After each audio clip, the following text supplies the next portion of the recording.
Hello et bienvenue dans cette nouvelle vidéo. Alors, je pense qu'après plusieurs séances ou la semaine que j'ai passée dans mon village, j'ai les idées suffisamment claires pour reprendre ma thèse et aussi reprendre les vidéos de maths. Mais après plusieurs séances de vidéos que j'ai postées sur la chaîne, j'ai reçu plusieurs réactions, les gens qui m'encouragent et les gens qui sont surpris et les gens surtout qui ont apprécié le côté du fait que je regarde un peu les choses à côté, en dehors peut-être des maths pures et autres. Mais j'ai aussi reçu des réactions de ceux-là qui pensent qu'on ne doit pas aller au-delà de ce qu'on fait ou en fait aller travailler dans d'autres choses, me retrouver par exemple dans l'élevage des porcs et tout ce genre de choses, ça fait de telle sorte que je sois un peu, on peut dire quoi, je diverge sur plusieurs trucs et parfois ça va faire ce que je ne sois plus concentrée. Alors, je fais cette petite vidéo justement parce que je pense qu'il est important que je parle de ce sujet.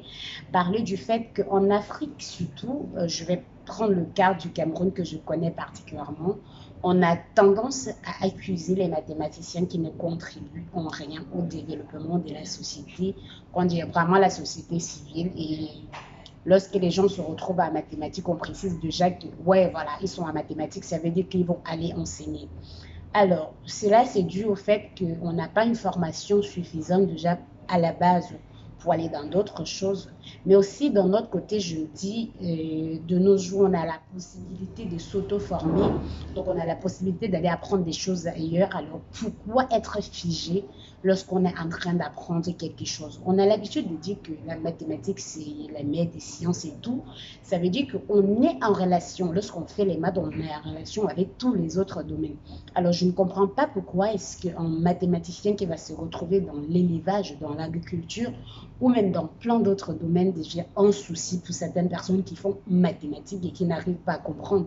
Et pourtant, je parle bien de mathématiques appliquées, ça veut dire que sur cette chaîne, j'invite vraiment les gens là qui font mathématiques à appliquer cela vraiment dans leur domaine. En fait, aller au-delà de l'enseignement qu'on a l'habitude de voir derrière les mathématiques, surtout chez nous, et aller au-delà, travailler sur d'autres choses, ne pas se focaliser sur le fait que je fais mathématiques, je vais enseigner les mathématiques, mais le fait que je fais mathématiques, au-delà peut-être d'aller travailler dans une banque ou au-delà d'aller travailler en tant qu'astronaute et tout ça, je peux vraiment aller appliquer à quelque chose que j'ai grandi avec. Ça peut être l'élevage, ça peut être la pisciculture, ça peut être plein d'autres domaines. Donc vraiment, pour cette vidéo, j'invite ceux-là qui pensent que parce que vous êtes en mathématiques, vous allez vraiment vous concentrer uniquement à faire les maths. Je pense que ce n'est pas une bonne idée. Oui, je serais peut-être d'accord que vous avez peur de faire plein de choses et ne pas vous retrouver. Mais je me dis toujours que lorsqu'on travaille dans un domaine, on a besoin d'utiliser ce domaine-là pour travailler sur des choses courantes qu'on a envie d'utiliser, qu'on utilise de façon quotidienne. Moi, je me suis penchée sur les autres parce que j'ai grandi avec les rivages, j'ai grandi avec l'agriculture, donc je me penche dès là et j'utilise justement mes notions, ce que j'ai pour pouvoir faire mes propres prévisions, pour pouvoir appliquer ou même pour pouvoir faire le lien entre ce que je fais à mathématiques et ce que je peux faire ou ce que j'ai grandi avec. Donc, vous là qui pensez que vous êtes en mathématiques, alors, oui, comme les commentaires que j'ai reçus, profond vous connaît en maths, pas dans ce genre de choses. Je vous rappelle que les applications de nos jours, c'est vraiment, on peut dire quoi?